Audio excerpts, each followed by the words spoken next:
Beta, today we are going to start the new topic, and that is a sports injury. But before going about the detail of sports injury, my question is, what is injury? What is injury?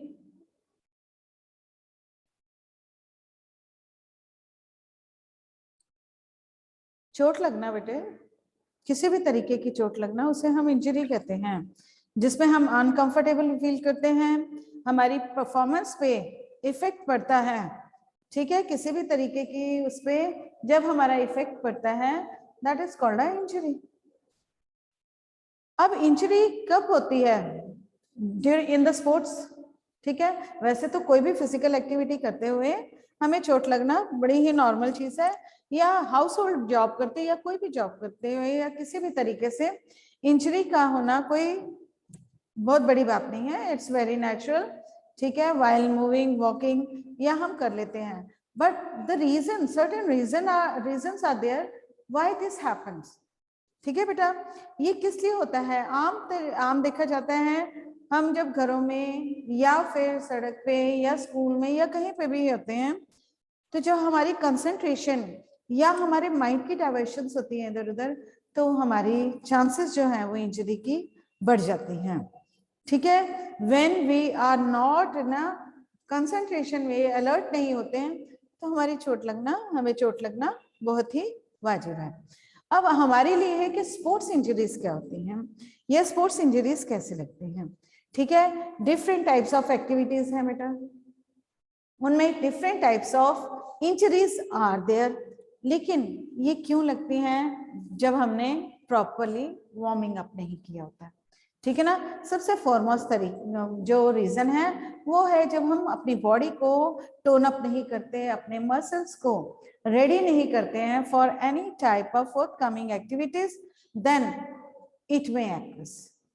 ठीक है बेटा, second part है हमारा कि जब हमारी environment जो है स्पोर्ट्स का या जो भी है वो साउंड नहीं होता है, तब हमें इंजरी होने के चांसेस ज्यादा बढ़ जाते हैं। अब स्पोर्ट्स एनवायरमेंट क्या है? For example, ground is there. अगर अनइवन ग्राउंड है, ठीक है ना बेटे, तो हम खेल भी रहे हैं वहां पे, फॉर एग्जाम्पल आप ग्राउंड में खेल रहे हो, वहां पर खड़े हैं या अनइवन प्लेस है, पैरेलल नहीं है सारी प्लेस, तो उसमें क्या होगा? हमारी चोट लगने के चांसेस ज्यादा होंगे। Reason, if we are paying more attention toward the game, हम वहां से चोट लग सकती है।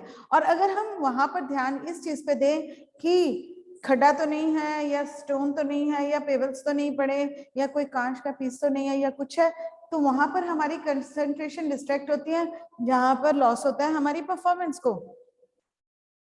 तो इसलिए मेरे पैरों में जूते नहीं है या कुछ है, मुझे चोट ना लग जाए, इस कंडीशन में क्या होता है, हमारी जो कंसंट्रेशन है वो परफॉर्मेंस को एनहांस करने की जगह रिड्यूस कर देती है। अब इसमें तीसरा आता है जब हम स्पोर्ट्स के प्रॉपर गियर्स पहनते हैं, what ever required for the particular game, हमें वो स्पोर्ट्स गियर्स को वियर करना बहुत ही जरूरी है। Take an example of cricket और any other, not only cricket, any game. चलो आजकल फेमस या आजकल चल रही है series, that's why I am talking about.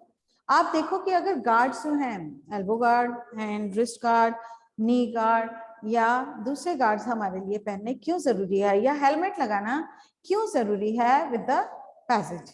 Reason being to avoid the injury. ठीक है ना, जिस स्पेस से बॉलर जो है वो बॉलिंग कर रहे हैं उसमें कंडीशन ज्यादा हो जाती है, अगर हमने स्पोर्ट्स गियर या हमने जो गार्ड्स हैं वो नहीं पहने, तो हमें चोट लगने के चांसेस ज्यादा होंगे। शूज अगर हमारे प्रॉपर नहीं है, तो फ्रिक्शंस की कंडीशन जो है वो बढ़ जाती हैं या कम हो जाती हैं, जो रिक्वायर्ड है उसके अगर अपोजिट होगा तो हमारे चांसेस ऑफ इंजरी जो है वो बढ़ जाते हैं।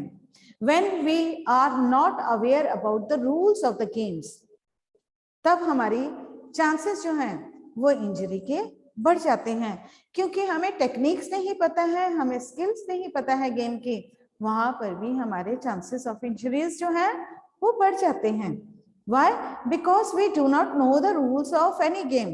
कई बार होता है ना छोटे बच्चे या नॉर्मली होता है, मैम हमें बता दीजिए कि रनिंग कितनी तेज करनी है, हमसे रूल नहीं। तो वहां पर क्या है, only running is not required in the games, you must be knowing. Major games जितनी होती हैं उनके तुम्हें रूल्स और रेगुलेशंस के बारे में अवेयरनेस होनी बहुत जरूरी है, तभी आप गेम को आराम से खेल सकते हो और परफेक्टली उसके टेक्निक्स और स्किल्स जो हैं या अपने स्टाइल्स जो हैं उसमें ऐड कर सकते हो। तो ये क्या है, कंडीशंस। इसी तरीके से जितनी एडवेंचरस गेम्स हैं, जितनी दूसरी गेम्स हैं, इनमें फैटल चांसेस भी या हम कह सकते हैं डेथ के चांसेस भी ज्यादा होते हैं जब हम अपने इक्विपमेंट्स को चेक नहीं करते बिफोर हैंड या उनकी मेंटेनेंस की तरफ ध्यान नहीं देते, तब इस तरीके के इंसिडेंट्स का होना बड़ा ही नॉर्मल है। ठीक है ना। मान लो हमने पैराग्लाइडिंग करनी है, वी मस्ट बी नोइंग। अगर हमने वेट लिफ्टिंग करनी है तो हमें पता होना चाहिए जिस वेट को हमने उठाना है वो रॉड जो है कहीं से रस्टिंग तो नहीं है,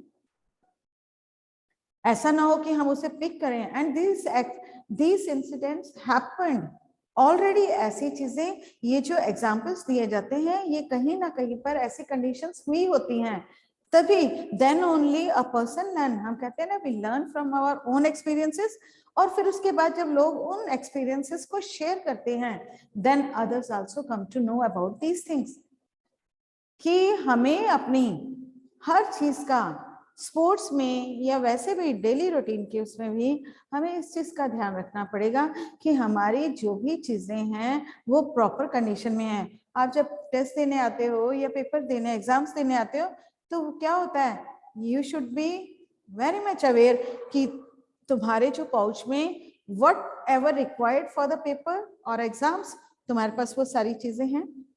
न्यू पेन लाते हो, उससे थोड़ा सा चला के देखते हो कि इट इज न्यू, लेकिन क्या ये काम कर रहा है, या पुराने पेन को चेक करते हो, उसकी कंडीशंस को चेक करते हो।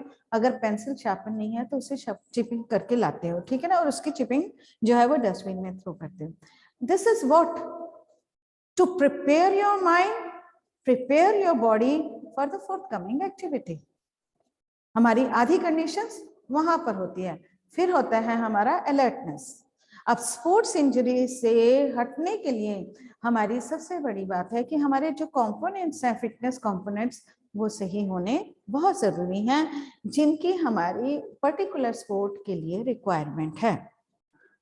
अगर रिक्वायरमेंट है और वो हमारे कंपोनेंट्स वीक हैं तो हम परफॉर्मेंस नहीं देंगे, और अगर हमें प्रेशर हो गया कि हमने परफॉर्मेंस देनी है तो we will get by the injuries. ठीक है ना।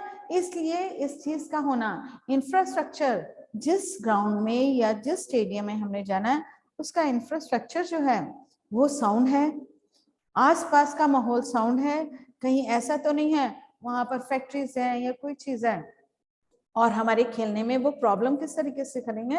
अगर वहां से स्मोक, डेड स्मोक आ रही है या बहुत ही पॉइजन स्मोक आ रही है तो वो हमारे लिए हार्मफुल है।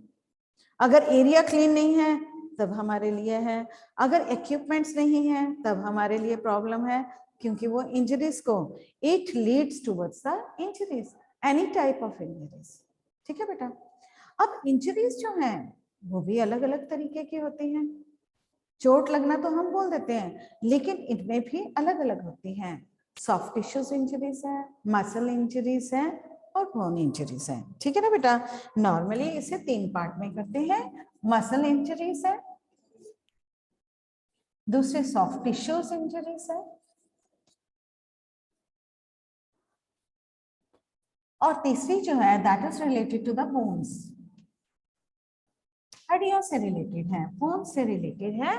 वो है हमारी different types of fractures, it में अकर्स। ठीक है।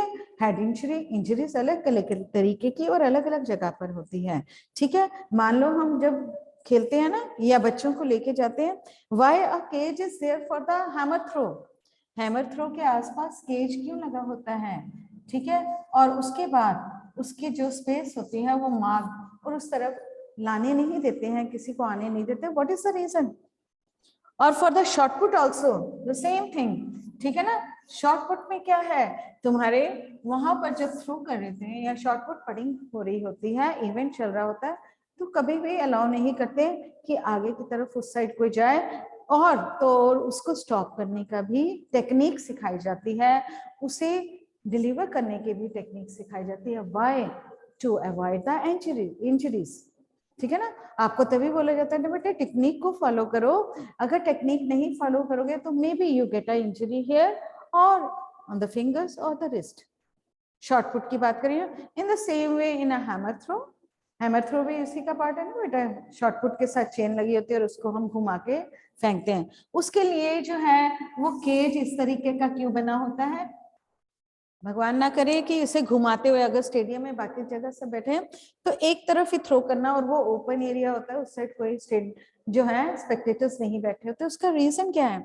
उसका सिर्फ यही रीजन है कि यहाँ से इतनी ऊंचाई तक नहीं जा पाएगा, सेफ्टी रहेगी। अगर बाय चांस हाथ से छूट जाता है या उसकी चेन में कोई प्रॉब्लम आ जाती या एनी अदर रीजन जो है उसके कारण जो हैमर है वो किसी को लगना चाहे या उसको खुद को लगना चाहे। ठीक है ना, इसीलिए हमने इन चीजों को, जो हॉकी के हैं players, they check their sticks again and again, wearing off shoes. Sport जितने एथलेटिक्स हैं, एथलीट हैं, एथलेटिक्स करते हुए उनके जो शूज पे क्लेंट्स लगे होते हैं फॉर द फ्रिक्शन। बारिश हो रही है, वाटर भरा हुआ है तो हम नहीं खेल सकते हैं। इसके साथ साथ कई बार अलग अलग और भी इंजरीज हैं या प्रॉब्लम्स आती हैं, ठीक है, वो रिलेटेड हैं, जैसे टर्फ जो है, ठीक है ना, सिंथेटिक टर्फ जो स्टेट है मैट, उसमें क्या होता है, चार्जिंग ज्यादा होने के कारण कई बार पैरों में ज्यादा चोट लग जाती है। या कई बार हम कंटिन्यू ट्रेनिंग में अपने गियर्स को कंटिन्यू कितने कितने घंटे पहने रखते हैं और स्वेटिंग के कारण फंगल इन्फेक्शंस वगैरह भी हो जाती हैं। ठीक है ना, these are different types of you can say injuries. ठीक है, अब एक फेमस वर्ड पहले हम सुन लेते हैं। No doubt it is not related with all the injuries but you must be knowing about this.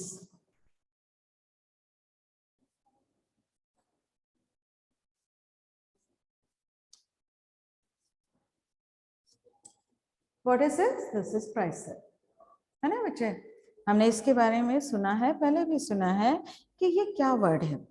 Injuries में, अलग अलग इंजरीज में नो डाउट अलग अलग ट्रीटमेंट है, कई बड़ी माइनर होती हैं, with in 2-3 days you are okay. कुछ लॉन्ग टर्म की भी होती हैं इंजरीज जिसमें हमें काफी ज्यादा समय लग जाता है या होता है। आमतौर पर जब हमें चोट लग जाती है या ब्लीडिंग स्टार्ट हो जाती है, ऐसे में सबसे पहले तो है P. P stands for protection और प्रिवेंशन।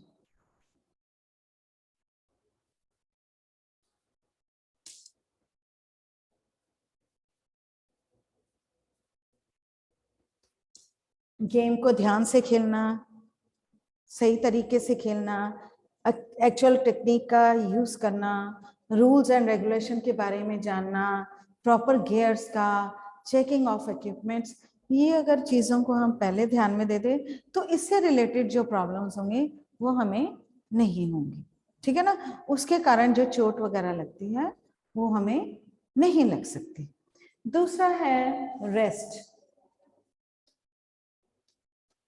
ठीक है, चोट लगने के बाद हमें रेस्ट के लिए छोड़ देना चाहिए, ना कि हमें अपनी जबरदस्ती करनी चाहिए कि no I can do it's okay, उसमें कोई प्रॉब्लम नहीं है। कई बार माइनर होती है तो ऐसे हो जाता है, लेकिन कई बार तुम अवेयर ही नहीं होते कि तुम्हें या तुम्हारे मसल्स या लिगामेंट्स कितने ब्रोक हो चुके हैं, और तुम जब उस कंटिन्यूएशन उस गेम में आते हो तो क्या हो जाता है, बाद में तुम्हें उसके रिजल्ट्स जो हैं, नेगेटिव रिजल्ट्स जो हैं वो भुगतने पड़ते हैं। इसलिए इस चीज को हमें क्या करना चाहिए, हमें अवॉइड करना चाहिए।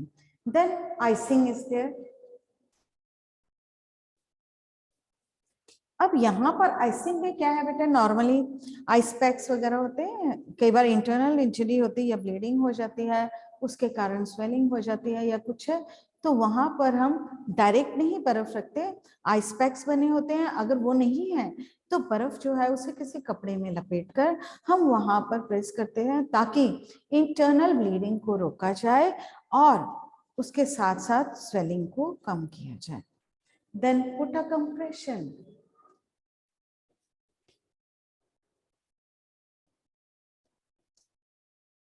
सही जगह पर, ठीक है ना, उसे दबा दिया जाए या उसे प्रेस प्रॉपरली किया जाए। Then if bleeding is going on, then elevate that portion. जहां से ब्लीडिंग हो रही है, मान लो यहाँ पे मेरा हाथ कटे, तो I should not keep my hand like this, I have to elevate it, थोड़ा ऊंचाई पर रखना है ताकि फ्लो ऑफ ब्लड जो है या लॉस ऑफ ब्लड जो है वो ज्यादा ना हो जाए, उसे कहते हैं एलिवेशन। और लास्ट है, ठीक होने के बाद या ठीक होने के लिए मेडिकेशन हो गई है, ट्रीटमेंट हो गया है, लेकिन हमारी बॉडी में अभी भी इतना जोर नहीं है कि हम दोबारा सेम एक्टिविटी को सेम एंथो से या सेम फॉर्म में कर सकें। तो वो पीरियड जब हम मेडिकेशंस और थेरेपी वगैरह करवाते हैं उसे कहते हैं रिहैबिलिटेशन पीरियड, जिसके अंडर हम दोबारा अपनी उसी कंडीशन में, सही कंडीशन में आ जाते हैं। इसे क्लियर बेटा? इसे हम राइसर भी बोलते हैं, प्राइसर भी बोलते हैं, प्राइस भी हो सकता है, ये किसी भी फॉर्म में एब्रिविएशन आ सकती है, ठीक है ना बेटा? द फुल फॉर्म ऑफ दे में से या क्वेश्चन आ सकता है, right the full form of या एब्रिविएशन ऑफ प्राइस, ठीक है? ओनली राइस, प्राइसर, राइसर, कुछ भी आ सकता है। तो you should be aware of this word, आपको इसका ज्ञान होना चाहिए कि ये क्या है। उसके बाद है नेक्स्ट हमारा, अब शुरू करते हैं हम कि कौन कौन सी प्रॉब्लम्स जो है मसल्स से हैं, टिश्यूज की हैं, बोन्स की हैं, ठीक है? आमतौर पर पंजाबी में आपने नाम सुने होंगे कईयों के, इनमें से चोटों के, ठीक है? कई चोट जो है तकरीबन आपको पता ही होंगी, जॉइंट्स की या बोन्स की कौन कौन सी प्रॉब्लम होती हैं, टिश्यू से रिलेटेड कौन सी होती है और मसल से रिलेटेड कौन सी होती है। खेलते रहते हैं ना हम, तो क्या होता है एकदम से कई बार हमारे अपर लेयर ऑफ स्किन उतर जाती है, कई बार ऐसा भी नहीं होता, कई बार क्या होता है सिर्फ हमें चोट लगती है, थोड़ी सी स्वेल डाउन हो जाता है, पहले हमें रेडनेस लगती है, उसके बाद वो ब्लैक हो जाता है। इसका मतलब हमारे कई बार हमारी एंकल या रिस्ट या कोई भी चीज पर या बॉक्सिंग करते हुए हिट करना, फेस पे हिट, कहीं पर हिट, जिससे हमारी बॉडी जो है या हमारी उस पर्टिकुलर प्लेस पर चोट लगती है। इन चोटों को क्या कहते हैं, इनके किस तरीके से ट्रीटमेंट होते हैं, इनके बारे में अभी हम पढ़ेंगे, ठीक है ना बेटा? उससे पहले I just want to tell you, wait,